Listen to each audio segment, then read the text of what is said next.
اظہار محبت کرنا ہے۔ ایک سنار کے بارے میں عارف رومی نے لکھا ہے کہ وہ اس نے بے اولاد تھا تو اس نے ایک بچہ لے کے پال لیا، تو بچہ اس کو باپ کہتا تھا، اس کی بیوی کو ماں کہتا تھا۔ انہوں نے لے پال ایک بچہ تھا، اور یہ لوگ جن کی اولاد نہیں ہوتی ترس جاتے ہیں، کئی دفعہ ترسے ہوئے لوگ تھے، بچے کو لے لیا، پالا، وہ بچے نے بھی حد کر دی فرما برداری کی۔ اب وہ جوان ہو گیا اور بڑا خوبصورت جوان ہوا۔ وہ سنار کہتا ہے کہ ساری زندگی میں نے صفائی میں نیکی میں گزار دی۔ ایک دن دکان کے پہ ایک عورت آئی تو وہ کہنے لگی یہ چوڑیاں مجھے خود سے آپ پہنا دیں۔ وہ کہتا ہے میں نے جب اس کا ہاتھ پکڑا تو میرے دل میں غلط خیال آ گیا، میں نے غلط نظریے سے اس کا ہاتھ پکڑا، اور جب میں نے اس کا وہ ہاتھ اس نظریے سے پکڑ لیا، تھام لیا، بہرحال وہ چلی گئی، لیکن وہ میرے ذہن کے اندر ناپاکی آ گئی۔ تو میں گھر گیا تو میری بیوی باہر کھڑی تھی اور رو رہی تھی، تڑپ رہی تھی۔ میں نے اسے کہا کیا ہوا؟ تو وہ کہنے لگی کہ بچہ ساری زندگی فرما بردار رہا، میں نے ماں بن کے پالا، پر آج اس نے غلط ذہن سے میرا ہاتھ پکڑ لیا ہے، اور میں تڑپ گئی ہوں، ٹوٹ گئی ہوں کہ یہ اگرچہ لے پالک تھا، کسی کا تھا، پر میں نے تو پتر سمجھ کے پالا تھا، یہ کیا ہوا؟ وہ کہتا میری چیخ نکل گئی، تو میں نے اسے کہا کہ یہ اس کی غلطی نہیں، یہ میری غلطی ہے۔ میں نے باہر آج نظر گندی کی ہے تو رب نے مجھے سزا دی، یہ مجھے سزا ملی ہے۔ تو کسی کی بہن کو پھول بھیجنا چاہتا ہے تو اگر اسی رات تیری بہن کو پھول آ گیا تو کسی کی بیٹی پر گندی نظر ڈالتا ہے تو اگر یہ تیرے گھر میں یہ قرض چکانا پڑا۔ وہ ایک دوست ہے تو وہ پسند کی شادی کر رہا تھا اس کے گھر میں، تو اس کی بہن نے کہا ہے اس سے، اس کی بہن نے کہا، اس نے کہا بھائی تو مرضی کی شادی کر رہا ہے، میرا ابا اپنی پگڑی تیرے پیروں میں رکھتا ہے، ماں دوپٹہ رکھتی ہے کہ بیٹے ہم تباہ ہو جائیں گے، نہ کر، اور آج اگر تیرا یہ حال ہے تو پھر مجھے بھی اجازت دے، میں بھی مرضی کی شادی کروں۔ تو وہ کانپ گیا بری طرح سے، وہ کہتا ہے یہ تو کیا کہہ رہی ہے؟ اس نے کہا تو تیرے لیے اگر یہ جائز ہے تو میرے لیے کیسے منع ہو گیا؟ تو یہ کوئی مہذب قومیں نہیں جو ایسے کرتی ہیں، یہ کوئی تعلیم یافتہ ہونے کی یا گورا چٹا ہونے کی علامت ہے؟ کیا آپ کسی کو پھول بھیجیں گے؟ شرم نہیں آتی؟ مہذب قوم اور شریف لوگ کون ہوتے ہیں؟ میرے نبی کریم علیہ السلام نے فرمایا الحیاء من الایمان، حیا تو ایمان کا حصہ ہے، اگر تیری نظر زیادہ جھکی ہوئی ہے تو زیادہ حیا والا ہے۔ اس لیے یہ کوئی گند مند کسی جگہ بھی کسی شخص کو کرنے کی اجازت نہیں، ورنہ یاد رکھیں، اس لیے کہ جب آپ کے گھر میں بہو بیٹیاں ہیں، بہنیں ہیں، پھر بھی آپ یہ ذوق بنائیں تو پھر پتہ نہیں کیا سوچتی ہے دنیا، کہاں رکیں گے۔ اس لیے یہ ساری رسومات ان لوگوں کی ہیں جو بے حیائی کو پروموٹ کرتے ہیں، اور پھر طرح طرح کے وائرس ان کی زندگیوں میں آتے ہیں، پھر ان کی لاشوں سے تعفن نکلتا ہے، تعفن، اور پھر یہ حال ہوتا ہے کہ وہ دفنانے کے نہیں جلائے جانے کے قابل ہو۔ اللہ سے ڈرے، اللہ ہمارے حال پہ رحم فرمائے۔ اس لیے کوئی انسان جو ہوتا ہے وہ خارجی اثر ضرور قبول کرتا ہے، اور اب چونکہ زمانہ ہے پرنٹ میڈیا کا، الیکٹرانک میڈیا کا، سوشل میڈیا کا، تو کسی کونے میں کوئی خبر ہوتی ہے تو وہ پھیل جاتی ہے۔ چیزوں کے اچھے اثرات بھی ہوتے ہیں اور بہت زیادہ برے اثرات بھی ہوتے ہیں۔ ہماری عورتیں گھروں کے اندر بیٹھی تھیں، بہت ساری چیزوں سے آگاہ نہیں ہوتی تھیں، اب وہ گھر کے اندر موجود ہیں تو بہت ساری چیزیں گھر کے اندر میڈیا کے ذریعے ان تک بھی پہنچ جاتی ہیں۔ خیر کی چیزیں پہنچنا بڑا اچھا ہے، بڑا مبارک ہے، اس سے بہتری پیدا ہوتی ہے، لیکن جب شر پھیلتا ہے نا، شرارت کی جاتی ہے، تو عورت چونکہ اپنی عقل کے لحاظ سے اتنی مضبوط نہیں ہوتی جتنا کہ مرد ہوتا ہے، اور ذہن کے لحاظ سے اتنی پختہ نہیں ہوتی جتنا کہ ایک مرد ہوتا ہے، تو بیچاری اس کا جب اثر قبول کرتی ہے تو وسوسوں کا شکار ہوتی ہے۔ اور پھر جس طرح آج کل جدید خواتین جدت کا لیبل لگا کے سوسائٹی میں آئی ہیں، کہتی ہیں ہم نے سیاسی، سماجی، فلاحی، ملکی، ان سب معاملات کے اندر پورا کردار ادا کرنا ہے، تو وہ چونکہ ایک حسین نعرہ لے کے آتی ہیں، تو ہماری بیٹیاں، بچیاں، بہنیں، مائیں بعض اوقات حالات کے جبر کی وجہ سے، بعض اوقات وسوسوں کی کثرت کی وجہ سے وہ کسی نہ کسی طور پر اس تکلیف کا شکار ہو جاتی ہیں، اور شیطان انہیں اپنی لپیٹ میں لیتا ہے۔ کرنے کا کام یہ ہے کہ عورتوں کو بتایا جائے کہ تمہارا اصل سبق ہے کیا، تمہارا دین کے اندر کردار کیا ہے، تمہاری فضیلت کیا ہے، حقوق کیا ہے، تمہیں کتنا نوازا گیا ہے، اور تمہارا کردار بڑا شاندار رہا ہے، عورتوں کا بڑا تابناک اور خوبصورت کردار رہا ہے دین کے لیے ہمیشہ۔ بلکہ جتنے لوگ دین کے لیے تیار ہوئے، عالم ہوں، مجاہد ہوں، غازی ہوں، استاد ہوں، حافظ ہوں، ان سب کو تیار کرنے والی مائیں ہیں، اور وہ پوری جد و جہد کے ساتھ بھیجتی، تیار کرتی، محنت کرتی. انہوں نے ان کی تیاری میں بھی اور آبیاری میں بھی خوب کردار ادا کیا. اب یہ کہ مزید آنے والی نسل میں جو ہماری بیٹیاں ہیں، ان کو ہماری جو اسلاف میں خواتین گزری ہیں، ایک تو ان کے کردار سے ہمیں آگاہ کرانا چاہیے، تاکہ بچیاں بجائے آج کی کسی جدید عورت سے جڑنے کی بجائے وہ سیدہ عائشہ صدیقہ سے جڑیں، وہ سیدہ پاک سیدہ فاطمہ الزہرا سے جڑیں. وہ جو کنیزیں ہیں حضور صلی اللہ علیہ وسلم کے دین کی، حضرت ام سلیم کے ساتھ جڑیں، حضرت ام شریک کے ساتھ جڑیں، حضرت ام عمارہ کے ساتھ جڑیں. انہوں نے جڑنا ہو تو حضرت ام سلمہ کے ساتھ جڑیں. وہ ان سب خواتین کے ساتھ ان کا تعلق مضبوط ہو. اور دوسرا یہ بھی ایک بات یاد رکھیں کہ 40 50 60 عورتیں کسی جگہ نکل کے کوئی دھما چوکڑی کرتی ہیں تو وہ 22 کروڑ کے ملک میں رہنے والی ہماری پاک ماؤں کی نمائندہ کبھی بھی نہیں ہو سکتی. اس لیے دنیا ان کا چہرہ دیکھ کے، بلکہ ان کا مکروہ چہرہ دیکھ کے، ہمارے گھروں میں حیا کا پردہ پہن کے بیٹھنے والی عورتوں کو اس پر کبھی بھی وہ قیاس نہ کریں. الحمدللہ آج بھی مائیں پاک دودھ پلاتی ہیں تو رسول اللہ کا نام جپنے والے بیٹے پیدا ہوتے ہیں. تو اس لیے کوئی ایسی مایوسی، کوئی ایسی کمزوری، کوئی یہ نمائندہ نہیں ہے. یہ تو چونکہ دنیا میں ہمارے ہاں ہوتا یہ ہے کہ کوئی بندہ کوئی فضول بات کرتا ہے تو میڈیا اس کو کوریج زیادہ دیتا ہے تو لوگ سمجھتے ہیں پتہ نہیں کیا ہو گیا. ایسی کوئی بات نہیں ہے. یہ تو چند لوگ ہیں، وظیفہ خار ہیں، خریدے ہوئے لوگ ہیں، اور ان کو جان بوجھ کے لا کے یہاں مسلط کیا جاتا ہے. معاذ اللہ پاکستان کی شکل دکھانے میں کچھ اپنے اس میں ملوث ہوتے ہیں تاکہ ایک بگڑی ہوئی صورت لوگوں کے سامنے پیش کی جائے. یہ وطن ہے داتا علی اجویری کا اور بابا فرید الدین مسعود گنج شکر کا. یہ اللہ والوں کا وطن ہے، یہ حضرت محدث اعظم پاکستان کا وطن ہے. اس کے اندر اس طرح کے لوگ کس طرح پنپ سکتے ہیں؟ کوئی ان کا وجود نہیں. تو قرآن حکیم نے ہمیں کہہ دیا کہ جو بھی نیک عمل کرے وہ مرد ہو یا عورت ہو، تخصیص کوئی نہیں، ہو مومن، مرد ہو چاہے عورت ہو، فَلَنُحْيِيَنَّهُ حَيَاتًا طَيِّبَةً، ہم اسے پاکیزہ زندگی عطا فرمائیں گے. اللہ کے پیارے رسول صلی اللہ تعالی علیہ وسلم نے ارشاد فرمایا، حضور علیہ الصلوۃ والسلام ارشاد فرماتے ہیں کہ مختصر سی بات ہے، مسند امام احمد بن حنبل میں، انسان کے لیے جنت میں چلے جانا نا بہت بڑی کامیابی ہے. کیوں؟ اس لیے کہ اللہ کا دیدار بھی جنت میں اور مدینے والے محبوب کا قرب بھی جنت میں نصیب ہوگا. رسول کائنات علیہ السلام کے قرب میں بھی جگہ وہی جنت میں ملے گی. وہیں سب اللہ والوں کی زیارت ہے، وہیں سب کے لیے انعامات ہے، وہیں سب کا بسیرا ہے. قرآن مجید نے کہا اصحاب الجنتی هم الفائزون، اصحاب الجنتی هم الفائزون، یہ جو جنتی ہیں یہ کامیاب لوگ ہیں. تو نبی پاک صلی اللہ علیہ وسلم نے مختصر بات ارشاد فرمائی مسند امام احمد بن حنبل میں. حضور فرمانے لگے عورت 5 نمازیں پڑھے، اپنے روزوں کی حفاظت کرے، یعنی رمضان کے روزے رکھے. فرمایا اپنے خامند کی اطاعت کرے، نماز روزے کی پابندی کرے، خامند کی اطاعت کرے اور اپنی شرمگاہ کی حفاظت کرے. تو حضور فرماتے ہیں پھر قیامت والے دن نہ اس کے لیے جنت کھول دی جائے گی، وہ جس دروازے سے چاہے جنت میں داخل ہو جائے.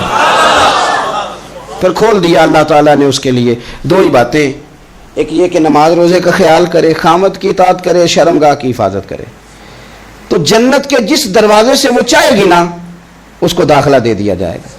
تو عورتوں نے بڑے مضبوط ایمان کا مظاہرہ کیا ہے، مضبوط ایمان کا. پہلی مثال دیتا ہوں جناب ہاجرہ کی. حضرت ہاجرہ رضی اللہ تعالی عنہا حضرت اسماعیل علیہ السلام کی والدہ ہیں، جناب ابراہیم خلیل اللہ علیہ السلام کی اہلیہ ہیں. میں نے پہلے بھی ایک دفعہ کہا تھا، پھر کہتا ہوں کہ آج کل نا کاکروچ دیکھ کے، چھپکلی دیکھ کے چیخ مارنا یہ خوف نہیں، یہ فیشن ہے. اسے پتہ چلتا ہے کہ یہ برگر فیملی ہے، اسے پتہ چلتا ہے یہ امیر لوگ ہیں. یعنی کاکروچ کھا جاتا ہے کہ چھپکلی کھا جاتی ہے، لیکن یہ نا جی وہ جی ہمارا بچہ چیخ مارتا ہے اس کو دیکھ کے، کیا مطلب ہے بڑا پڑھا لکھا جی، بڑی سوبر فیملی. یہ پڑھے لکھے نہیں، یہ بزدل ہونے کی علامت.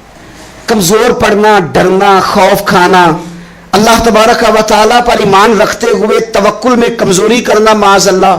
مسلمان کا تو یہ نظریہ نہیں نہ ہوتا. اور مسلمان عورتوں کا ہر وقت رونا کہ نصیب پتہ نہیں کیسے ہوں گے، پتہ نہیں کیا بنے گا، میرا تو کچھ بان ہی نہیں رہا، جب بات کرنا رو کے کرنا، جب سنانا دکھ ہی سنانا. یہی حال ماں کا ہے، یہی بہن کا ہے، یہی بیٹی کا ہے، الا ماشاءاللہ کچھ اچھی بھی ہے. تو اس قدر زیادہ کمزور نظریات مسلمان عورتوں کے نہیں ہوتے. اور پھر ساری زندگی اگر یاد کرنا ہے تو دکھ یاد کرنا ہے، سکھ نہیں یاد کرنا.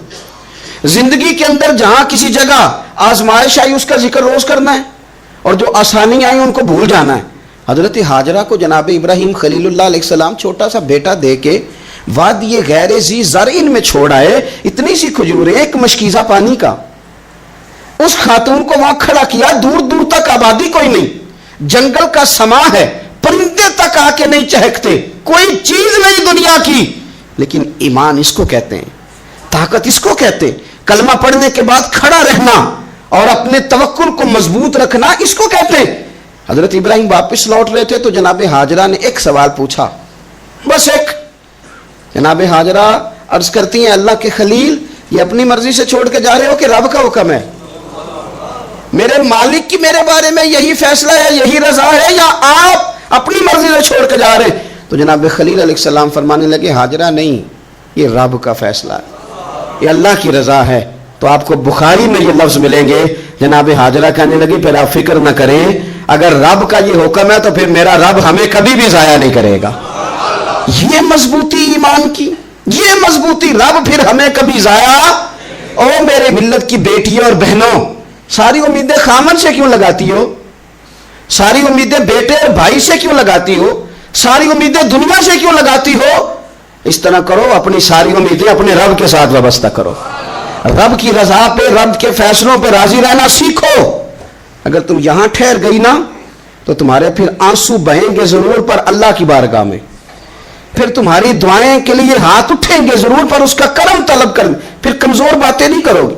جس طرح ایمان عورتوں کا مضبوط تھا، اسی طرح ہماری جو اسلاف میں خواتین گزری ہیں صحابیات، ان کا نا تبلیغ کا جذبہ بھی بڑا مضبوط تھا، بڑا مضبوط تبلیغ کا جذبہ. حضرت ام شریک رضی اللہ تعالی عنہا قبیلہ بنو عامر سے تعلق رکھتی تھی، پر مکے میں آئی ہوئی تھی. گھر گھر جا کے رسول اللہ کا دین بتاتی. ان دنوں میں نہیں جن دنوں میں پھول پھینکے جاتے ہیں تبلیغ کرنے والوں پر، جن دنوں میں نعرے لگتے ہیں ان دنوں میں نہیں، ان دنوں میں جب چھپ چھپ کے لوگ دین کی بات کرتے تھے.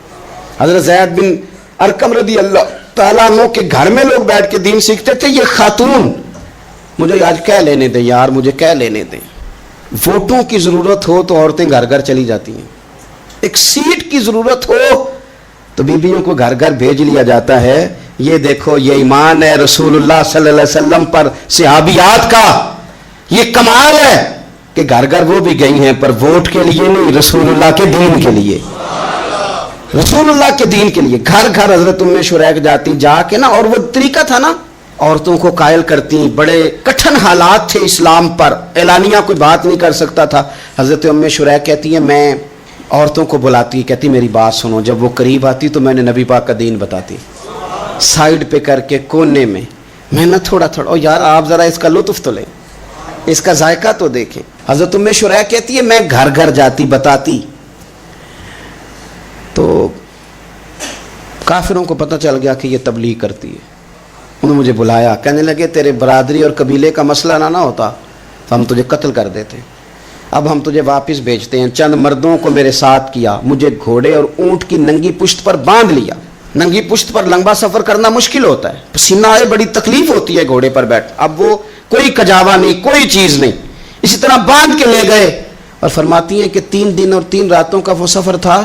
رستے میں وہ خود چھاؤں میں بیٹھتے اور مجھے باندھ کے دھوپ میں ڈال دیتے. 3 دن میں نے زمین پر چلنے والی کسی چیز کی آواز نہیں سنی. لیکن وہ جب جب نبی پاک کے دین کی بات پوچھتے تو میرا کلیجہ خوشی کے ساتھ ٹھنڈا ہو جاتا، آنکھیں کھل جاتی اور میں کہتی کیا بات ہے میرے نبی پاک کے دین کی. اس کیفیت میں بھی وہ تبلیغ کی لذت اپنی جگہ موجود. حضرت ام شریک رضی اللہ تعالیٰ عنہ فرماتی ہے کہ جگہ انہوں نے مجھے لٹا دیا باندھ کر. پیاس بڑی شدید تھی، پانی پینے کو دیتے نہیں تھے، روٹی کھانے. یہ ایک عورت کی بات کر رہا ہوں، یہ خاتون کی بات کر رہا ہوں. آج کل تو ہمارے بچے شام کو سالن ٹھیک نہ پکا ہو تو موبائل توڑ دیتے ہیں. یہ قوم نہیں میدانوں میں جا سکتی، جہاد نہیں کر سکتی. خاتون کہتی ہے کہ شدید پیاس تھی اور مجھے باندھ کے لٹایا ہوا تھا. مجھے جب تکلیف بڑھ گئی تو اچانک میں نے دیکھا پانی کا ایک ڈول برآمد ہوا ہے. میں نے اس سے تھوڑا سا پی لیا, پر طلب ابھی باقی تھی. وہ پھر آ گیا برتن, میں نے پھر پیا. طلب ابھی باقی تھی, پھر برتن آ گیا. امام ابو نعیم نے اس کو لکھا ہے حلیۃ الاولیاء میں, فرماتے ہیں تیسری دفعہ وہ پھر بھرا ہوا ڈول پورے کا پورا آ گیا. اب میں نے پیا بھی, اپنے کپڑوں پہ بھی چھڑکا. جب وہ سارے بیدار ہوئے تو مجھے آگے کہنے لگے کہ تو نے ہمارا پانی استعمال کیا ہے. فرماتی ہے پھر انہوں نے اپنے برتن دیکھے, مشکیزیں دیکھے تو بھرے ہوئے تھے. میرے قریب آ کے کہنے لگے یہ پانی کہاں سے آیا؟ تو میں نے کہا تم ابھی میرا عقیدہ نہیں سمجھے, یہ میرے رب نے مجھے دیا ہے, میرے رب نے مجھے دیا. فرماتی ہے مجھے باندھ کے لے جا رہے تھے, پر جب میری بات سنی نا تو بول کے کہنے لگے ہمیں سمجھ آ گئی ہے, تیرا دین ہمارے دین سے بہتر ہے, تیرا عقیدہ ہمارے عقیدے سے بہتر ہے. اور ایک روایت میں یوں بھی ہے کہ وہ باندھ کے لے جا رہے تھے, پر یہ کمال دیکھا تو کلمہ پڑھ کے مدینے والے کے غلام بن گئے. صحابیات نے نا بڑا جم کے دین کا کام کیا, عقیدہ, پھر تبلیغ, پھر میدان جہاد. عورتیں جہاد میں جایا کرتی تھیں, وہ زخمیوں کو پانی پلاتی تھیں, مرہم پٹی کرتی تھی. پہلے اپنے جسم کے ساتھ بڑی بڑی پٹیاں لپیٹ کے لے جاتی, جہاں کسی زخمی کو ضرورت ہوتی وہ پٹیاں کرتی. اور اعصابی طور پر مضبوط رہ کے میدان کے اندر جہاد وہ بندہ کرتا ہے جو یقین کامل کی دولت جسے نصیب ہو, جسے پتا ہو کہ یہ میں مروں گا تو میرا مرنا رائے گا نہیں, اللہ مجھے شہادت کا درجہ عطا فرمائے گا. لیکن اگر یہیں سے بندہ اپنے آپ کو مطمئن نہ کر سکے تو میدان میں جائے گا. یقین کامل ہو, اگر ہو یقین کامل پیدا تو پھر کٹ جاتی ہیں زنجیریں, پھر انسان آگے مضبوطی سے آگے بڑھتا ہے. نبی پاک صلی اللہ علیہ وسلم جب جہاد کے لیے تشریف لے جاتے نا تو عورتوں پر کسی نہ کسی شخص کو نمائندہ بنا کے چھوڑ کے جاتے تھے. ایک دفعہ مولا علی شیر خدا کو بھی چھوڑ کے گئے, حضرت عبداللہ ابن مختوم رضی اللہ تعالیٰ عنہ کو بھی ایک دفعہ چھوڑ کے گئے. ایک موقع پر نا حضور نے عورتوں کو ایک جگہ پہ چھوڑا پیچھے, تو وہ قلعہ تھا حضرت حسان بن ثابت رضی اللہ تعالیٰ عنہ, بڑا مضبوط قلعہ تھا. اس قلعے کے اندر خواتین ساری محفوظ کر کے ان کو وہاں بٹھا دیا گیا. حضور جہاد کے لیے چلے گئے. اب وہاں قلعے میں عورتوں کو اس لیے رکھا گیا تھا کہ یہاں یہودی بھی ہیں, تو ایسا نہ ہو کہ ہم باہر لڑیں تو وہ اندر سے کوئی شرارت کر دیں, لہٰذا عورتیں محفوظ رہیں. حضرت حسان بن ثابت رضی اللہ تعالیٰ عنہ کی ڈیوٹی تھی تلوار لے کے حفاظت کرنے کی. تو ایک یہودی آ گیا, وہ اب ٹو کرنے لگا, تجسس کرنے لگا کہ یہاں عورتیں ہیں تو کوئی مرد بھی ہے کہ نہیں, دائیں بائیں دیکھنے لگا. حضرت صفیہ رضی اللہ تعالیٰ عنہ نے توجہ کی, جناب حسان بن ثابت سے کہنے لے 1 منٹ لگا اس کی گردن مار دے, ایسا نہ ہو کہ یہ جا کے بتا دے, گردن اڑا دے. حضرت حسان بن ثابت ذرا تھوڑی کوشش کرنے لگے, ارادہ کرنے لگے, آگے بڑھنے لگے. تو ابھی وہ تیاری میں ہی تھے تو حضرت صفیہ رضی اللہ تعالیٰ عنہ خود نکلی پیچھے سے ہو کے, ذرا سا ایک ستون کے پیچھے چھپی, ہاتھ میں بڑا سا ڈنڈا پکڑا. وہ آپ کے قریب سے گزرنے لگا. تو یہ خاتون کی بات کر رہا ہوں, خاتون کی. کسی مرد کی ضرورت ہے عورت کو تنگ کر جائے؟ شرط یہ ہے کہ عورت کے اندر بھی تو غیرت ایمانی ہونا, اس کے اندر بھی تو وہ قوت ہونا. ایسا نہ ہو کہ وہ کمزور پڑ جائے. ہاتھ کے اندر ڈنڈا تھا, جب وہ یہودی پاس سے گزرنے لگا تو اللہ اکبر کہہ کے بی بی نے اتنے زور سے مارا ڈنڈا, حضور کی پپھوں نے ایک ہی ڈنڈا کھایا اور وہ زمین پہ ڈھیر ہو گیا. حضرت صفیہ نکلی اور جناب حسان بن ثابت سے کہنے لگی مجھے آتی ہے شرم, کیونکہ جب کسی کو مار دیا جائے تو اس کا مال مال غنیمت ہے نا کافر کا, اب اس کی زرہ اتارنی ہے, اس کی تلوار لینی ہے. فرمایا مجھے شرم آتی ہے, وہ مرد ہے, اس طرح کرو مار میں نے دیا, سامان تم اتار کے لے آؤ. یہ قوت تھی مسلمان عورتوں کے اندر, یہ شوق تھا, یہ جذبہ تھا. ہمارے ہاں نا وہ روز روز کی کمزوریاں, عورتوں کا روز آنسو بہانا اور جہاں بھی سنانا دکھ ہی سنانا, اس نے انہیں کمزور کر دیا ہے.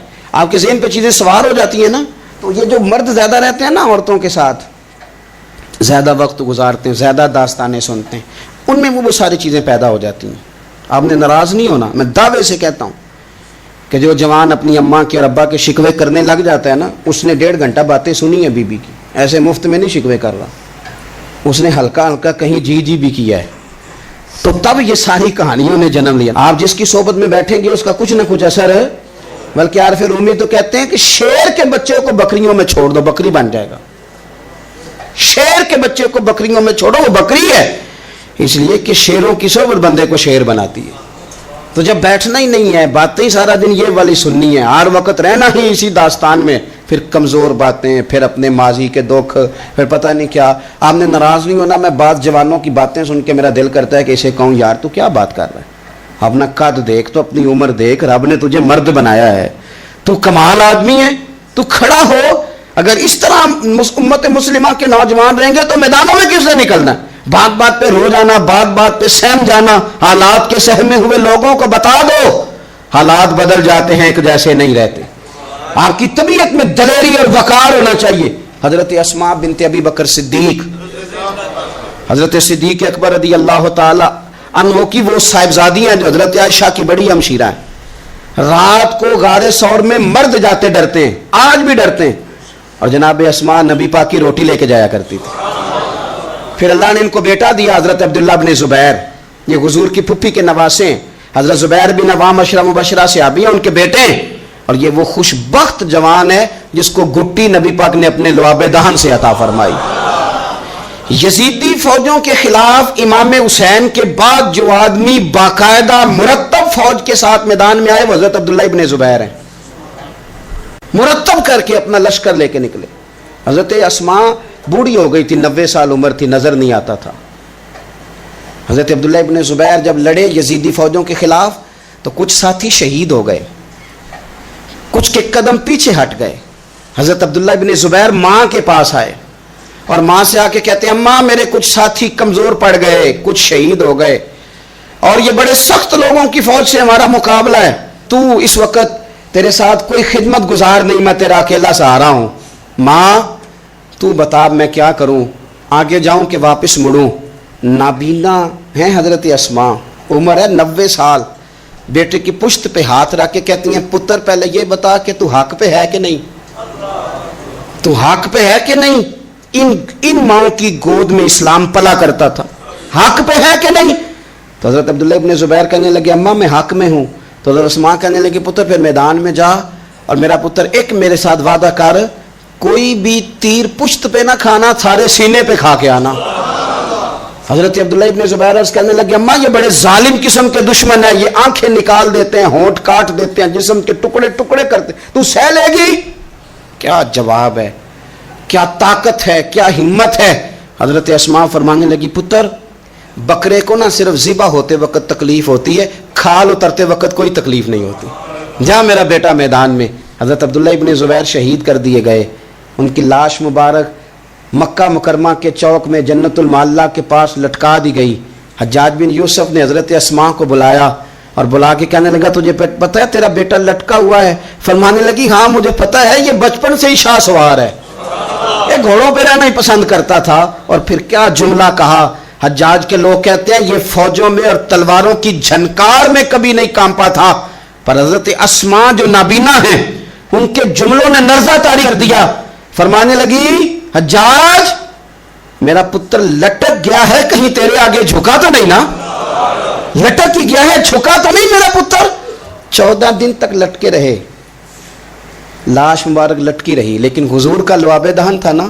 لوگ کہتے ہیں قریب سے گزرتے تھے تو دور دور تک خوشبوئیں پھیلی ہوئی, دور دور تک. مائیں ایک صحابیہ ہے, نام ہے ام عمارہ, جنگ احد میں زخمیوں کو پانی پلاتی. اپنے 2 بیٹے اپنا شوہر لے کے احد میں آئیں, زخمیوں کو پانی پلاتی ہیں, مرہم پٹی کرتی ہیں. اچانک جنگ کا پاسا پلٹ گیا. وہ درے پہ جو لوگ حضور نے مقرر کیے تھے وہ غلط فہمی کی وجہ سے درہ چھوڑ گئے, حالات اور ہو گئے, عجیب سا ماحول ہو گیا. پھر یہ بھی افواہ پھیلا دی گئی کہ معاذ اللہ حضور شہید کر دیے گئے. لوگوں کے حوصلے بڑے اور رنگ اختیار کرنے لگے. حضور کے گرد تھوڑے سے لوگ رہ گئے. او میرے بھائیوں, او ملت کی بیٹیوں بہنوں, یہ ہے تمہارا انداز دین کی خدمت میں, یہ خواتین کا انداز ہوتا ہے. حضرت ام عمارہ پہلے زخمیوں کی مرہم پٹی کرتی تھی, اب سارا کچھ پھینک دیا, تلوار لی اور جا کے نا حضور کے گرد کھڑی ہو گئی. کہنے لگی آئے نا کون آتا ہے میرے کریم کے پاس, آ کے دکھائے نا کوئی, اسا کیتی ہے جان حوالے رب دے, ایسا عشق کمایا ہے اسی مرن تو اگے ہی مر گیا باہو, اسا تا مطلب نو پایا ہے. آ کے کھڑی ہو گئی. حضور فرماتے ہیں میں دائیں دیکھتا تھا تو ام عمارہ ہوتی تھی, میں بائیں دیکھتا تھا تو ام عمارہ ہوتی تھی. آگے دیکھتا تھا تو ام عمارہ پیچھے، ام عمارہ حضور فرمانے لگے تو بہت سارے لوگوں سے سبقت لے گئی ہے، تو بڑے سارے لوگوں سے آگے نکل گئی ہے، ان کو زخم لگ رہے ہیں، تیر آ رہے ہیں، پر خاتون ہو کے ڈٹی ہوئی ہیں، رسول اللہ صلی اللہ علیہ وسلم کے سامنے کھڑی، حضور پر آنے والے تیر اپنے وجود پہ لیتی ہیں۔ او میرے عزیز، رسول پاک علیہ السلام نے فرمایا تجھے رب نے بڑا حوصلہ دیا ہے، اتنا گہرا زخم بازو میں آیا کہ غار بن گئی، غار۔ اللہ کے پیارے محبوب نے نظر کرم فرمائی، حضور نے فرمایا کچھ مانگ لے، کہنے لگی سونیا اگر میری خدمت قبول ہے تو دعا کر دیں اللہ قیامت کے دن بھی آپ سے دور نہ کرے، رب دور نہ کرے۔ حضور نے دعا کر دی، اے اللہ اس کو اور اس کے خاندان کو قیامت میں بھی میری رفاقت دینا۔ حضور کی دعا سنی تو باہر نکلی، فرمانے لگی لوگوں لو پھر میں نے اپنا مقصد پا لیا ہے، میں کامیاب ہو گئی ہوں، اب دنیا کی کوئی مصیبت بھی میرے اوپر آئے تو مجھے کوئی پرواہ نہیں، اس لیے کہ مدینے والے نے یہاں بھی کرم فرما دیا ہے، وہاں بھی کرم فرما دیا ہے۔ یہ طاقتیں تھیں ان خواتین کیا۔ ایک تابعی بزرگ تھے حضرت ابو عبد الرحمن فروغ، صاحب تاریخ بغداد نے لکھا ہے وہ جہاد پہ چلے گئے، 30,000 دینار اپنی بیوی کو جاتے دفعہ دے گئے، کہنے لگے لو پاس رکھ لو، اور بیٹا بھی ماں کی گود میں ہی تھا، کچھ نے لکھا پیدا ہو چکے تھے، کچھ کا کہنا ہے کہ ان کے جانے کے 1-2 ماہ بعد بیٹے کی ولادت ہوئی، اور بیٹے کا نام کیا ہے؟ ربیعہ بن ابو عبد الرحمن، اور یہ بیٹے وہ ہیں جو حضرت امام مالک جیسے لوگوں کے استاد ہیں، حضرت حسن بصری جیسے لوگوں نے ان سے پڑھا، خود جہاد پہ چلے گئے۔ آج تو فوجیوں کی نوکری ہے نا جی، ان کا یہ نظام ہے کہ وہ جاتے ہیں انہیں تنخواہ ملتی ہے، چھٹی پہ آتے ہیں، اس زمانے میں یہ تھا کہ مال غنیمت سے حصہ ملتا تھا، اور فتوحات کا یہ طریقہ تھا کہ یہ علاقہ فتح ہوا تو آگے چلے گئے، وہ فتح ہوا تو آگے چلے گئے، وہ فتح ہوا تو آگے چلے گئے، کسی نے لوٹنا ہے تو پابندی نہیں تھی، لوٹ سکتا ہے۔ کچھ لوگ جہاد میں ہی رہتے تھے۔ حضرت ابو عبد الرحمن فروغ 27 سال جہاد میں رہے، 27 سال۔ یہاں تو خاون باہر ہو تو بہت ساری عورتیں کہہ دیتی ہیں کہ تیرے ابے نے نظر پیسے کمائے، مصیبتیں تو ساری میں نے دیکھی، معاذ اللہ، بعض جگہ سب نہیں لیکن بعض جگہ کہہ دیتی ہیں کہ وقت تے سارے میں کیتے۔ 27 سال شوہر چلا گیا، واپس نہیں آیا، 30,000 دینار دے کے چلے گئے۔